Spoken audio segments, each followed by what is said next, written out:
Nerdrotic goes mainstream, everybody. It's over. I tried to call Gary after this was over, and, I didn't get an answer, and then his assistant called me back, and they scheduled a phone call with me and Gary because he's just that big of a deal. Obviously, that's BS. But yes, Gary called me as soon as this was over, and we talked about it. And I want to do a reaction to it because it's pretty damn awesome that he's on Fox News, and there's a lot to talk about. So let's just jump right into it. Gary, Nerdrotic, appearing on Fox News with Will Kane. By the way, comment. We'll interact with you. We want to hear your comments. Whoa, whoa, whoa. Gary's going mainstream now. So Gary Beekler is also Nerdrotic. He's one of the biggest streamers on YouTube across the internet. Yes, he is. Well over 1 million subscribers. He reviews pop culture. He reviews gaming and entertainment. He reviews gaming. Holy shit. Gary reviews gaming. Holy shit, this is amazing. And he's been doing it for quite some time. Gary, I don't know. You can already tell this Gary. Is you going mainstream. This might be me going mainstream on YouTube. I don't know about that. I just went to Vegas. I put on a couple pounds, so that's the only bigger I feel right now. But yeah, and anybody who watches me knows I'm a huge gaming fan, massive gamer, play all the time. No, you were talking earlier about like where all this started, and as far as the customer movement, I hate the word consumer. It really did start with Gamergate, right? Gamergate has some very nefarious origins that we don't need to get into, but ultimately it was a customer movement. It was fans going, I've loved this stuff for so long, and something feels a little off. All of a sudden, you hate us. And the royal you here is the gaming industry and some of the designers and mostly the journalism. Entertainment journalism has been a poison, has been cancer to fandom for well over a decade now. When it used and it's true. And it's not just entertainment, but in terms of what he's talking about, yeah, I mean, mainstream media in general, whether it is entertainment, whether it's the news, whether it's sports, it's a disease, and it has destroyed everything that it's covered. And you're seeing rejection across the board for all of that. It used to be just, hey, let's review a game, or let's review a movie or a comic book, and then it became, well, the biggest problem here is the fans, obviously, the toxic fans.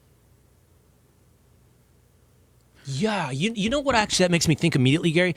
There's a little bit of a delay, which obviously with the way we stream, that would obviously throw me off a little bit and I have been on streams before where there was a delay. I remember when I had Adam Carolla here on this channel, and because of the software, whatever software he was using, it created like this weird dynamic in terms of quality. So it throws things off a tad, and you noticed right there that there is obviously a delay. So before I was at Fox, I don't know how familiar you are with me or my career, and I don't assume that you need to be or are, but I was in sports for 5 years. I was at ESPN. I remember Will Kane a lot watching ESPN. Will Kane was obviously fantastic. He would always appear on First Take. He would always put Max Kellerman and Stephen A. Smith in place. I always liked Will Kane. And I had the Will Kane show on ESPN. And I don't know that I rationalized an analogy to what you just described in gaming, but I could instinctively feel this. I came at sports from the prism of a fan. Look, I wasn't a pro athlete, and I wasn't a sports journalist. And one of the things I noticed was the antipathy towards the fan in sports. It's like, everything became an attack on the fan. And before you know it, every fan playing the, what's the game where the circle game became making a white supremacist symbol, right? And then now every fan's a racist. And it was driven by, it felt like the sports journalists who hated the people that are actually, as you point out, the customers of the entire business, the entire model of sports. And I wanted to center my show on I love fans. Fans are what makes this thing go around, not just from a business standpoint, but from a passion standpoint. I'm a passionate fan. And why do you hate the passionate fan of sports? It's fascinating that journalism did the same thing in gaming. Yes. Journalism recognized early that the fan was eventually, whether it was subliminal or not, the fan was eventually going to become their competition because, thanks to social media, good or bad, we're more connected now than ever, and our opinions are out there, right or wrong, and so many of us are not afraid to give them now. And that really bothers creatives, and that really bothers the journalists who had a lot of power over the creatives. The creatives basically had to go to them to get their thing pushed out. And it was a very symbiotic relationship for a long time. I use the term shill because that's mostly what they were. We weren't getting honest opinions pretty much ever, right? And then when guys like myself or my friend Jeremy from Geeks and Gamers or all my co-hosts on Friday Night Tights were just guys in our rooms filled with way too many toys, just expressing our opinions, going, like, we used to really love this stuff. We want to still love this stuff. And all we were met with every time we legitimate criticisms, by the way, we might flare it with a little comedy or failed comedy in my case, but it was honest. It was authentic. And that's the one thing Hollywood's having a hard time dealing with. The AAA gaming companies are having a hard time dealing with, and media overall is having a hard time dealing with, is authenticity. And that's what people are looking for in art, in criticism, and just basic opinion. Yeah, absolutely. Okay, I want to come back to the gaming foundations of this for a moment, but I want to kind of set up, see if you accept my premise that I said before you came in. And I'll say this as someone who wasn't coming at it from a critical standpoint. I was just a consumer or a customer, right? It did feel, at least in pop culture, like we were a little bit in a golden age, right? Especially in television. So in the 90s, I would say movies were the thing. And I don't know if we were in a golden age of movies or not, but it felt like I used to go to the movies all the time. 80s for music, 80s for music, probably 90s for television, and you can add late into the 90s.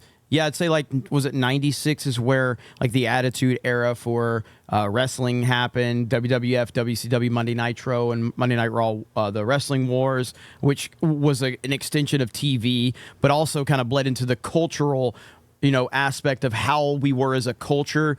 So I would say 80s for music, 90s for television and movies, and then obviously wrestling as well. Now I never go to the movies. But it transitioned to television, and it felt like we always had something good to watch there for about a 10, maybe even a 15-year period. Like from The Sopranos to The Wire to Breaking Bad to whatever, it was always something good going on. But the reason I want you to check that premise is that was also a world that predated sort of the fan-driven feedback on those things. Like, it was before social media, mid-2000s, because, whatever, Twitter takes off in like 2009, 10, YouTube a little before that probably. Do you think I was deluded during that period that it was a golden age, or was it truly a golden age, and for some reason, even though they still had the journalist gatekeepers, they were making better content?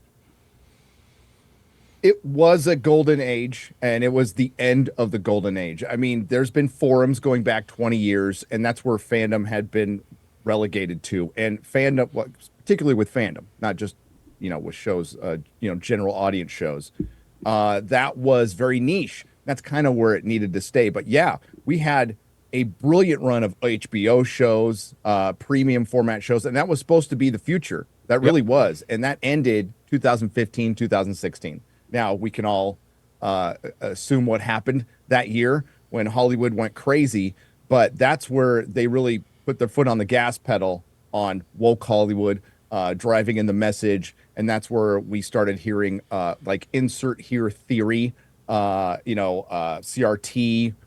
Well, a lot of this, and I've talked about this, so there's points to go to in terms of how it all kind of it creeped into one area or another, but at its core, Obama is what started all of this. It was the Obama administration, and that's where the introduction of identity politics really does stem from, right there. And it was that administration where you started to see it bleed into the culture, and then there's different ways about how it creeped into this area or that area or whatever, but it was Obama. It really was. Or alphabet theory, as I call it. And that's really where it started getting pushed. I mean, it had its origins earlier, but no, we were just getting good, normal shows because there was talented people creating them. And what Hollywood has done and what gaming has tried to do but can't, and it's definitely comics. Nobody reads comics anymore. Is they've pushed out all the talented people with diversity hires, and now we have a bunch of inexperienced, untalented people who are in Hollywood. You know, directors are cast now. They're not hired. They're cast, and shows are 1000%. produced. They're not created. And That's so well put by Gary. Like directors are they are cast now. Like, you know, that is what it is. Like, we are casting the director that is going to give us the exact vision that we want.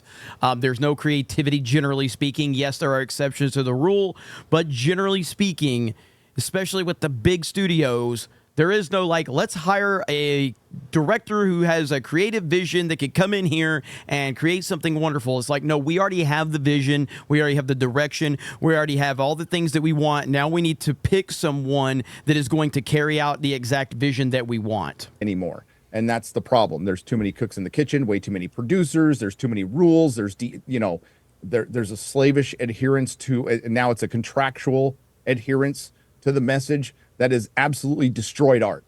You know, Jerry, we'll probably talk about that. Jerry Seinfeld broke that down perfectly recently again. And this is not an old argument. There's the delay. Yeah, let's talk about Jerry Seinfeld. So I'm always like, I asked you to check my premises. I always like to push back on myself. Like, okay, if I hear something I really like and I tend to agree with, then I kind of almost want to play devil's advocate with myself. Okay, are you sure you got this right? So I hear Jerry Seinfeld say, you know, the problem with comedy is it's all run by a boardroom now, and the boardroom is run by a mentality, like you just said, not just a mentality, but like, we got to check the DEI boxes. We got to ensure that the comedy passes the doesn't offend the wrong people test. And I hear all that, and I'm like, yeah, that's absolutely true. But then pushing back on myself, Gary, I say, well, what about South Park? What about Curb Your Enthusiasm? Not politically correct. And I think that Jerry did go on in that interview to say that Larry David was grandfathered in to that, and so would South Park have been.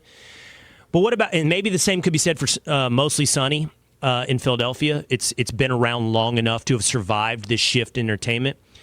But I know I saw Shane Gillis I think he's getting a new deal, right? A new show or something like that. He's sort of been embraced. And as entertainment fractures and you have different outlets, I just wonder if it's true. Maybe is Jerry just talking about like ABC, CBS, and NBC and networks?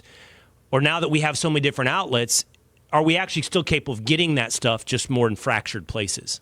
I think it's just there are exceptions to the rule. But when you're talking, and again, we'll hear what Gary has to say, but I think there's just exceptions to the rule. But when you're talking about the big studios, we see the result, and there's nothing out there that would be deemed edgy at all, or even funny from a creative standpoint.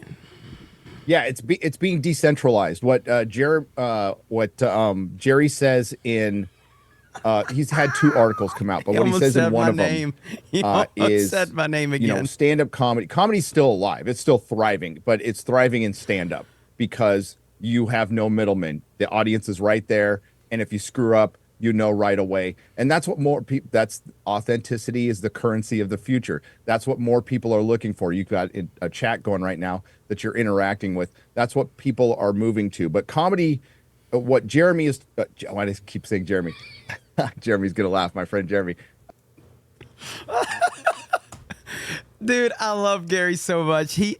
Gary is he's the biggest deal, you know, in the world, and he has no clue how big of a deal he is. And he gets these opportunities, and all he wants to do is mention his friends. That's all, because he's such a good dude. It's so fucking great.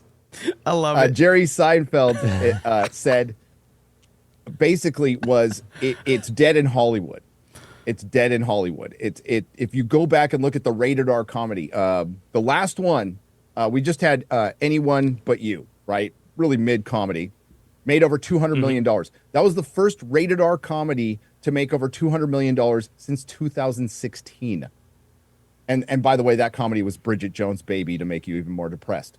But like, we don't get The Hangover anymore. We don't get Dodgeball. I saw it. Yeah. So I mean, we don't.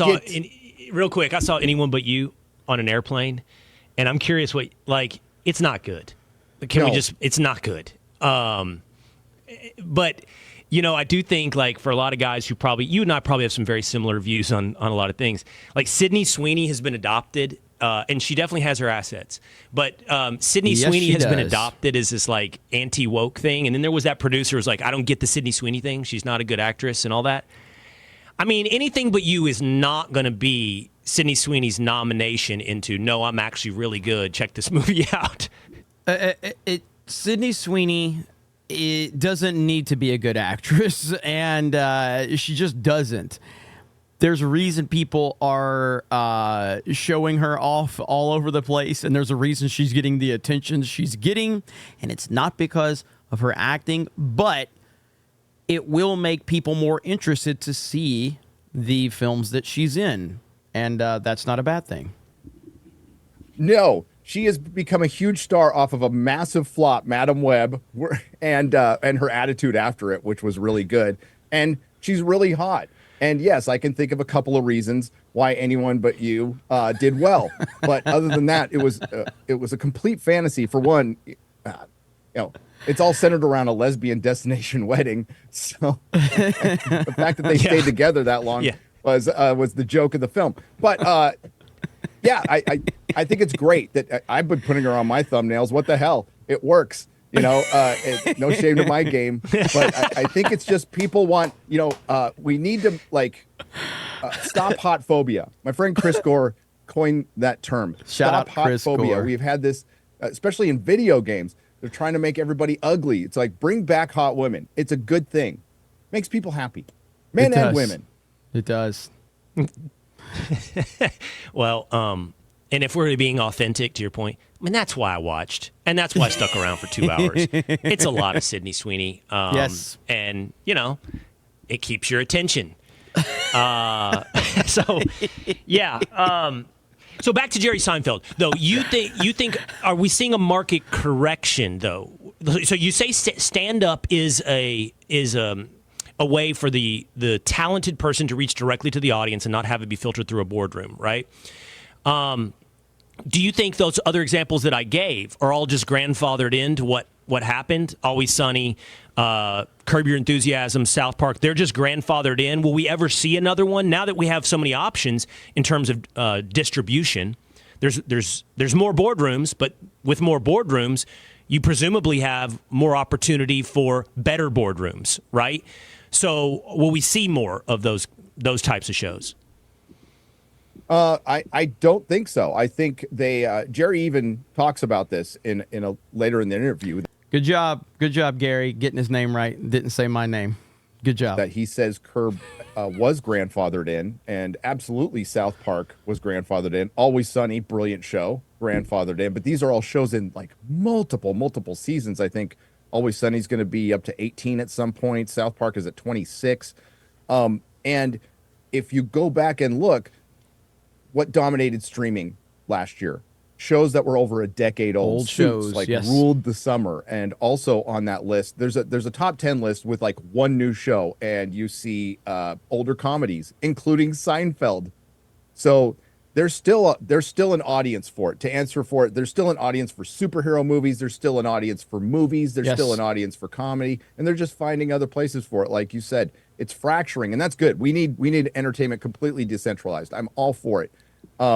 That's why, again, some of the most interesting things happening right now are in stand-up comedy, and most people aren't seeing it because you'll have to go. I was privileged enough to pay a lot of money, overpay for a ticket to go see the opening of the Mothership, Joe Rogan's The Mothership in Austin, and I got to see Joe Rogan, Dave Chappelle, and it was brilliant. It was absolutely brilliant. So I think comedy is it's a sign that Hollywood is dying because they have completely abandoned the one thing that they were built on. Their first movie star was Chaplin, technically, and comedy is the one thing that pushes the boundaries, that puts a mirror to society and to Hollywood. And unfortunately, all Hollywood wants to do it. I'm fine with them putting a mirror to society, but right now they're putting a lens to society. And they always bring up that term lens, and it's really it really comes from one source, and it's getting tiresome. And there's this huge divide between the audience and corporate Hollywood, corporate gaming, corporate comics, corporate news, everything right now. And they're going to have a hard time dealing with it as we can talk to each other more. Well, look, I take a huge amount of inspiration. The person that jokes that, Gary's going mainstream. I work for Fox. But I take a huge amount of inspiration from you, and even though I totally disagree with him on something like a streamer like Destiny, because, and I can't speak to every opinion. It's wild, seriously. I mean, somebody like Destiny, Gary, Drinker are appearing on places like Piers Morgan, and now Gary is here on Fox News. And what's interesting is that now, I'm not going to pretend that I know a lot about Destiny. I know of Destiny. I've seen a few clips from Destiny here and there. But it's just like Destiny is, when I see Destiny appearing on things like, Piers Morgan or whatever, like it's Destiny just being Destiny. It's not like he's trying to pretend to be he's something else. It's like it's just Destiny being Destiny. Drinker showing up, Gary showing up. The mainstream is moving to the YouTube world. It's not the YouTube world is trying to move to the mainstream. In terms of the YouTubers, the mainstream world is actually reaching out, going, hey, wait, these are the guys that have their finger on the pulse of what's going on. These are the guys that have the audience listening to them and responding to them. And of course, Destiny is someone that has vastly different opinions than somebody like me or Gary or Drinker, generally speaking. And yet he's getting a lot of attention as well. And I think that's a good thing. And I can't speak to every show and everyone, but there is a sense of authenticity, a lack of polish. The comments are coming in right now, and I want to interact with them. And that's my goal for this show. It was when I had that radio show on ESPN. It's just like, I want to be... I don't want to speak down and at people. I want to speak with people, right? And, but I need you to do something for me. So, I'm not a gamer. I'm like every kid. I played Tecmo Bowl. Neither is Gary. This is fantastic. Look at the look on Gary's face. Gary's like, I'm not either. With people, right? And, but I need you to do something for me. What's Gary? So, I'm not a gamer. I'm like every kid. I played Tecmo Bowl. I played Madden. I played everything, NHL hockey through the 90s. But I never was... All those games make you more of a gamer than Gary into fantasy will. games. I think I played James Bond for some first-person shooter back in the day a little bit. Golden but you know what I liked Eye. about that game, Gary, is I liked that my buddies and I could all get in a room together and then trash talk each other and do that and compete against each other. So we never moved to sort of the online... The fact that he brought up Tecmo Bowl, though, Tecmo Bowl, still, to this day, still the greatest sports video game of all time, in my opinion. Tecmo Super Bowl, all right? So you got Tecmo Bowl, which was the OG, which had Bo Jackson and Walter Payton, but Tecmo Super Bowl, which was the sequel, which had, not only did it have the NFL Players Association, it also had the teams, and because the first one didn't have the teams, it only had the players. Tecmo Super Bowl had the teams and the players, and it kept up with season statistics, and it was awesome. I did Call of Duty for a little bit. But Gary is like, how am I going to answer about this this? shift. Gary's like, how am I going to answer this? What is Will setting me up to answer? From the golden age to where we got, and you pinpointed 14, 15. And that is the rough timeline of Gamergate. So what I'm getting at with my lack of knowledge when it comes to gaming is I'm not all the way plugged in on Gamergate. But it does seem to have been the canary in the coal mine of everything that then unfolded after that. Can you just can you just give me the cliff notes on it? I know you could do not just a show, but you could do, and you have done, episodic seasons on Gamergate. But can you give me the cliff notes of what went down?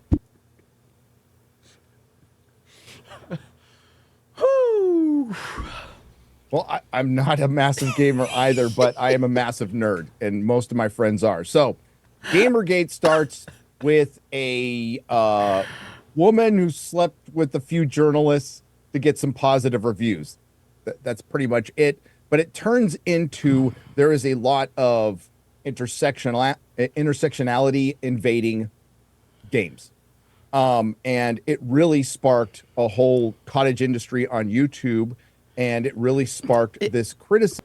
if you don't know what Gamergate is, now I've had to retroactively go and look up Gamergate because I started getting traction on YouTube in 2017, 2018. Once I started to get traction for criticizing Star Wars and identity politics and all of that, I started to have people say that I was part of Gamergate. And I'm like, I don't know what the hell Gamergate is. What are you talking about? And it's because Gamergate lives on in the minds of these weirdos. It's their boogeyman. And they can never let it go.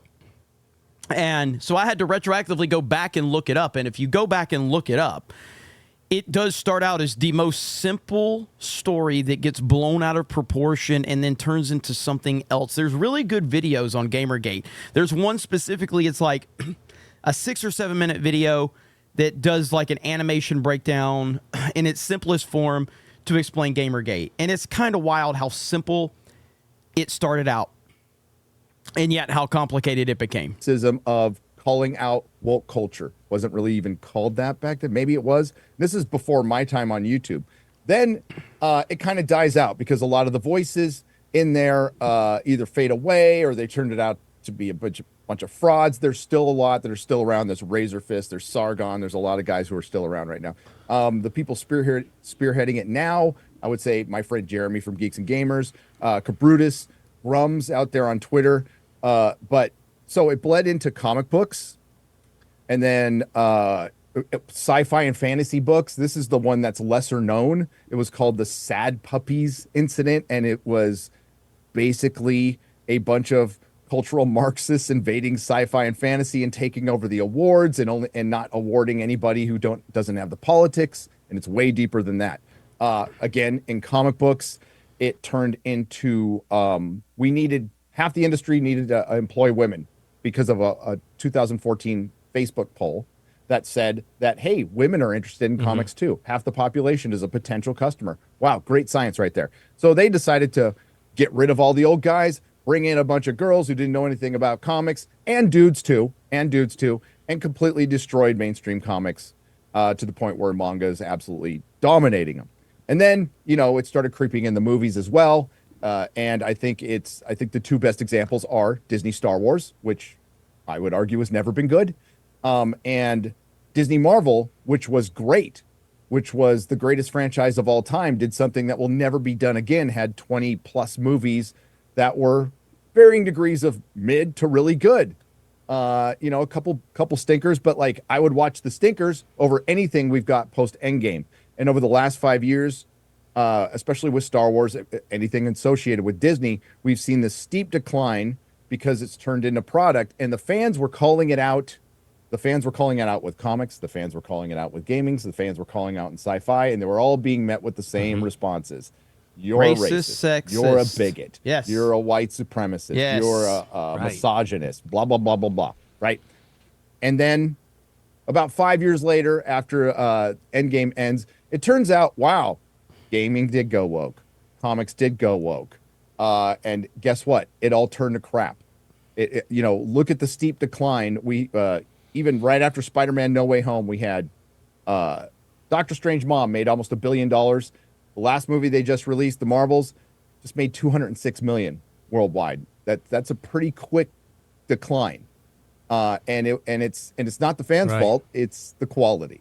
So it's going on. It's getting old. It's going on for over a decade. And as far as Hollywood is concerned, we're in post-apocalyptic woke Hollywood. As far as gaming, it's ramped up there because they've already destroyed Hollywood comics and everything else. They have nowhere else to go. Just to wrap this up, sorry, I went a little long, but with Gamergate 2.0, cool. Yeah, which started last year, arguably. My friend Az from Heel versus Babyface had a Starfield rant about pronouns that went mega. Gary is going to get a shout out to as many people as possible. God bless him. And he's right. I do think that Az's Starfield rant is kind of the beginning of Gamergate 2. I think Cabrutus and his Sweet Baby Ink Detected was the thing that really took it to the next level. And then obviously Starfield, getting exposed later on. And then the whole thing with Act Man and Az happening. And now Grums is involved. And now everybody's involved. And it's just been a shit show, a glorious shit show. Mega viral. And that really kind of ramped things up. And people started looking into things. Cabrutus on Steam created this aggregate, which is the Sweet Baby Ink detector. Sweet Baby Ink is a third-party company that basically goes over your story and makes it woke. You know, they Really? It's a giant grift. Yes. So I mean that's putting it in very simplest terms, but they help write your story so you can put in underrepresented, marginalized groups. It basically makes women fat, ugly lesbians in most of the games. Gary's on Fox News talking about fat, ugly lesbians. Let's go. We are back. We are so back. Gary on Fox News talking about fat, ugly lesbians. This is a dub if I've ever seen one. We just assume they're lesbians. We don't know all the time. They're the ones who always, put compelled pronouns, or even the fact that there's pronouns there when you're playing a video game. And yeah, gamers are sick of it, but they're failing. And there's a lot more companies and there's a lot more to it, but they're failing because gaming is decentralized. So they can go and do it on the AAA games all they want. So this is where gamers are completely winning.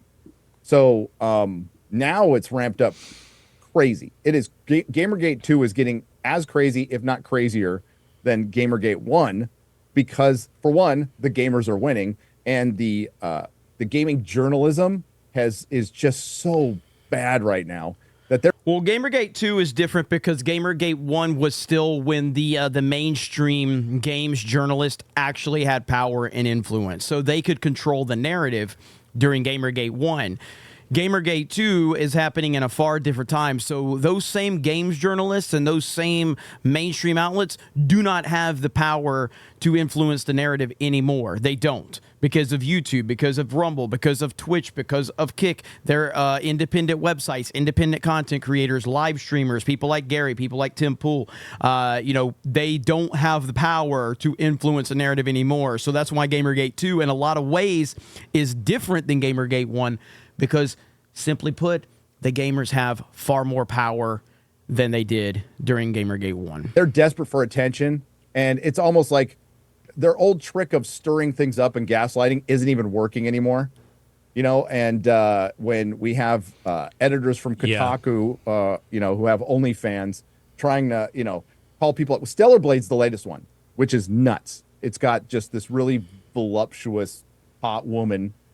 And it's a good game. Yes, so you have a good female game. lead It's a very and good a good game. And now the journalists are complaining about it when they were calling us the misogynists, just because we enjoy the female form, as it should be. The parallels Ridiculous. to sports they're really, really interesting. So I think you brought up cultural Marxism, and that's a thing, and we've talked about it a lot right here. It's an ideologically driven thing that has populated corporations. There's also something more shallow at play, because I don't think every single person participating in this understands. They may be inadvertently participating in cultural Marxism, but they're certainly not going home saying, what we need to do tomorrow. There's also this mentality of we've got to be everything to everybody. So what happened in sports is real similar to what you said. Hey, we've got a lot of women fans that like football, and we should grow it. We should grow that. Yep. So we start leaning into different things in sports to attract women to sports. Okay, on the surface, that's fine. And at the risk of making them all mad, this was kind of my thing with Taylor Swift. Like Taylor Swift being forced into the NFL entertainment ecosystem. The problem isn't really Taylor Swift. It's that you're just trying to be everything to everybody. And when you try to be everything to everybody, you end up alienate the core audience that was there in the first place. You please nobody. You can't please everybody. You can please the people that are interested, and then you can please people beyond that for short periods of time. I brought up the Attitude Era earlier. That was a different time for wrestling, and wrestling was bigger than it's ever been, and it wasn't because wrestling was trying to cater to a different audience. They were listening to the audience, and they were giving the audience more of what the audience wanted. And by doing that, you then got more audience involved in it. Now, it didn't last forever. but it did last for a few years, and it was a damn good run. Stop trying to pander to everybody. You lose who you are. So to be real, your average hardcore NFL fan doesn't need 10 shots of Taylor Swift during a game. We don't need that storyline. We don't need all of that. And if you make us think that that's the most important thing happening around the game, then you alienate us while you attempt to attract everybody into the tent. And you could see the same thing on the homepage of ESPN.com. It's like, oh, you like NBA? Here's some WNBA shoved right at your throat. You know, you like the NCAA tournament? I've got 10 headlines for you on the women's tournament. And it's just like you're just shoving things at me that don't reflect the reason I'm here in the first place, my fandom. And forget about reflect. You've minimized the reason I'm here. Or in worst cases, you've patronized or villainized the reason I'm here, to your point earlier of I'm a villain, or I'm bigoted, or I'm small-minded. And it is the reason you're seeing the similarities in sports is because it's all the same. It's the same exact thing across the board. Whether it's gaming, whether it's movies, whether it's television, whether it's sports, whether it's comics, it doesn't matter. It's the same exact method that they are implementing everywhere. That's why you're seeing the similarities. And we've seen this happen so many times that we are used to it. And that's why you're seeing that, Will, because it is exactly the same process. Maybe so. But I did want to watch some dudes. I did want to have a beer and watch some dudes compete to win a game. That was why I came. Yeah, and have fun. What's the common denominator here, by the way? Marvel, Disney, ESPN. Oh, it's Disney. But it's happened everywhere. I mean, it's when beer goes woke, like it's getting a little out of control, don't you think? Yeah. I used to be a massive football fan. I used to watch ESPN all the time. Now it wasn't going woke because I'm a Charger fan. I'm a San Diego Charger fan, and I hate Dean Spanos because he ripped my team out of my city. But that's another thing that's on Gary's checklist. So he wants to shout out all of his friends, and he wants to get a fuck Dean Spanos in there. You know he's gonna do it. Yes, no, I can't. I don't watch a single second of football now. I don't miss it at all. I like having my Sundays free. But that's what this takeover does. It makes you hate what you loved. Yes, these things I loved. I love Star Wars. Right. I love Star Trek. I love Doctor Who. I love Marvel Comics. I like all the old stuff. I don't want anything to do with the new stuff anymore. And to make a comic collector of over 40 years quit collecting comics, new comics, that is a testament to your commitment to failure. Thankfully, the only reason it won't work in gaming again is because it's such a massive industry. It's spread around the world. And that's what needs to happen. If any of this is going to survive, if any movies or TV films, and they will, by the way, it's going to have to be decentralized. And Americans will probably have to change their tastes and start watching more Eastern entertainment and stuff. And some of it's pretty damn good, you know? So it'll always be there. I don't know if Hollywood will be. I want to come back to that so we can end on a positive note. But one more thing on this, like, again, because my prism of gaming, and I know we're not exclusively focused on gaming, it's more about as an illustration. Yeah. My sons play, they're big into soccer and they play FIFA mostly. And I know, you see what FIFA has done? So they have player ratings, right? And so Messi is a high, he's in the 90s. And, if you but if you play with a team in the MLS, your ratings are like in the 60s. It's just not as good. So they're balancing skill, and it's complicated, like in a good way. Like this guy has speed, this guy has touch, right? And so a lot goes into, and the players care about their ratings, just like they do in Madden or NBA 2K. Well, no one would pick the women's teams, right? Because the ratings are like in the 50s. So you never want to play with the women's team. Maybe at best 50s. So they normalize the ratings. So now, like, the best women's teams have ratings in the 80s and 90s. And now I've seen my son go, should we play with the U.S. women's national team against, Manchester City? I'm like, why would we do that? And he's like, well, look at the ratings. And so it's like forcing me in a really fake way to choose to play with women when it's not reflective at all. Sports is not fantasy. I mean, it is to some degree. But the reason I choose one team versus another, because the skill set over here is better than the skill set over there, and it's what I actually see take place on TV. It's not so I can, make the U.S. or make, I don't even know the names of the women's soccer teams in the U.S., but so I can make them, win the Champions League.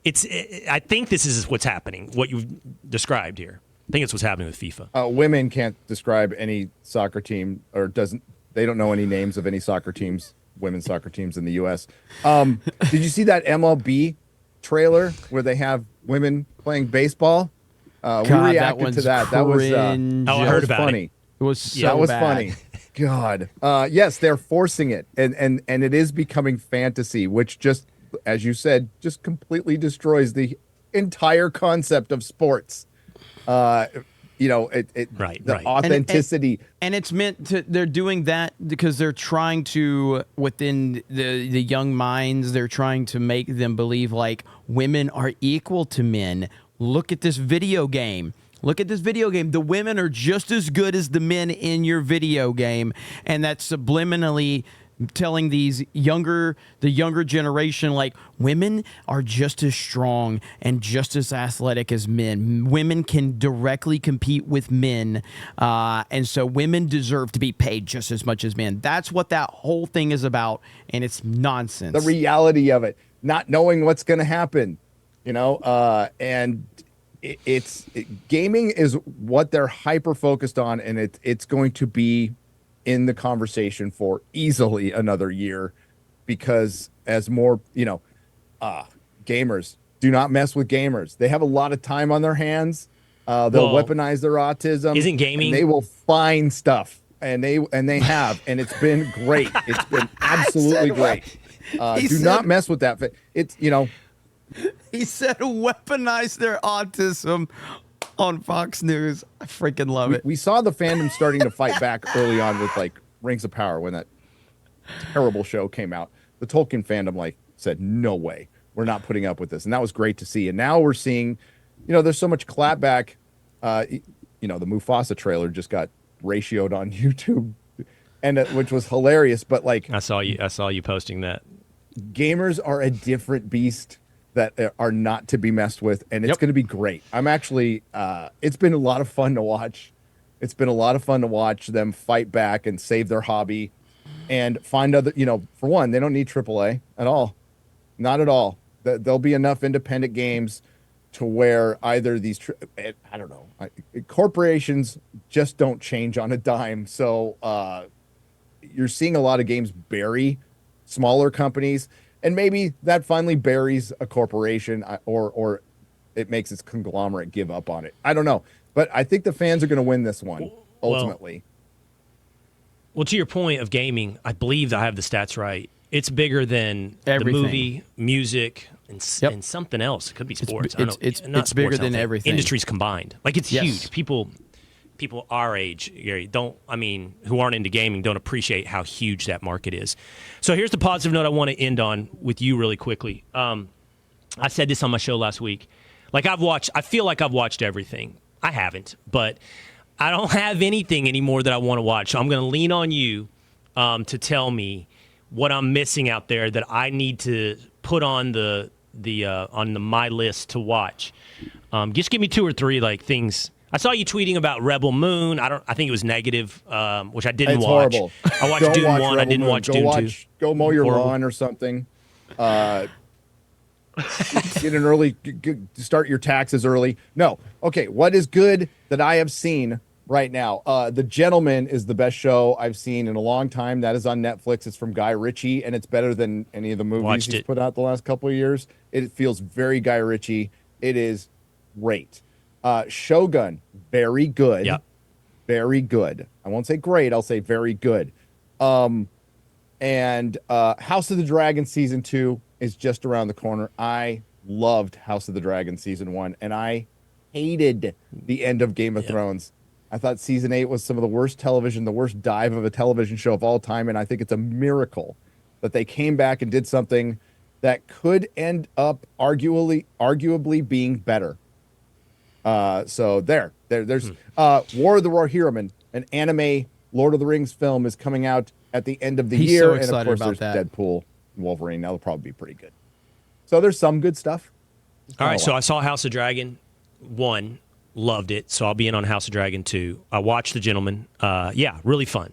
I like Guy Ritchie stuff. So yeah, I enjoyed that. I haven't seen Shogun, so the new one there for me is Shogun to check out. And I'll be checking out your reviews, man. Nerdrotic on YouTube, huge. Yeah, huge audience, over 1 million. Man, I really appreciate you giving me so much time today. It's been fun to get to know you and have this conversation. Thank you.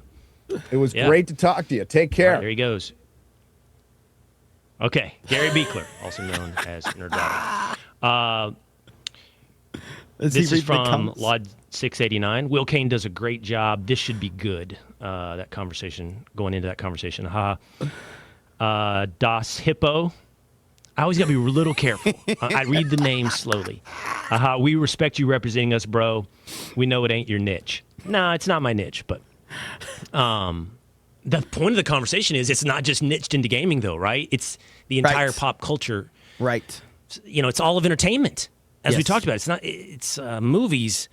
I think it's music. It's sports.